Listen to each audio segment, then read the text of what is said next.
किसान और चट्टान की कहानी। एक किसान था। वह एक बड़े से खेत में खेती किया करता था।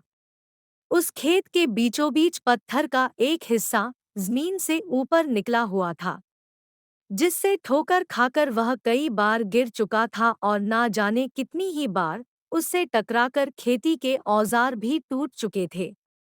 रोजाना की तरह आज भी वह सुबह सुबह खेती करने पहुंचा, पर जो सालों से होता आ रहा था वही हुआ।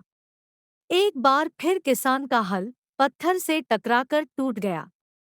किसान बिल्कुल क्रोधित हो उठा और उसने मन ही मन सोचा कि आज जो भी हो जाए, वह इस चट्टान को जमीन से निकालकर इस खेत के बाहर फेंक देगा।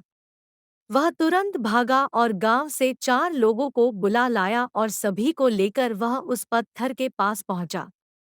किसान बोला, ये देखो, जमीन से निकले चट्टान के इस हिस्से ने मेरा बहुत नुकसान किया है।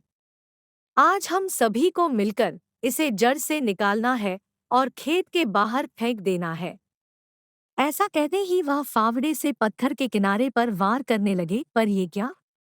अभी उसने 1-2 बार ही मारा था कि पूरा पत्थर जमीन से बाहर निकल आया। साथ खड़े लोग भी अचरज में पड़ गए और उन्हीं में से एक ने हंसते हुए पूछा, क्यों भाई? तुम तो कहते थे कि तुम्हारे खेत के बीच में एक बड़ी सी चट्टान दबी हुई है, पर ये तो एक मामूली सा पत्थर निकला। किसान भी आश्चर्य में पड़ गया। सालों से जिसे वह एक भारी भरकम चट्टान समझ रहा था, दरअसल वह बस एक छोटा सा पत्थर था।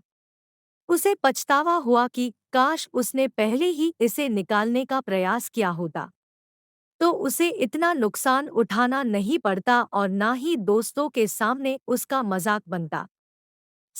कभी कभी हम छोटी सी मुसीबत को भी बहुत बड़ी चट्टान मान लेते हैं। इसलिए मुसीबत बड़ी हो या छोटी, हमें उसी वक्त उसे उखाड़ कर फेंक देना चाहिए। उम्मीद है आपको कहानी पसंद आई होगी। अगर कहानी पसंद आई तो लाइक और शेयर करें और ऐसी इंटरेस्टिंग कहानियाँ सुनने के लिए चैनल को सब्सक्राइब करें।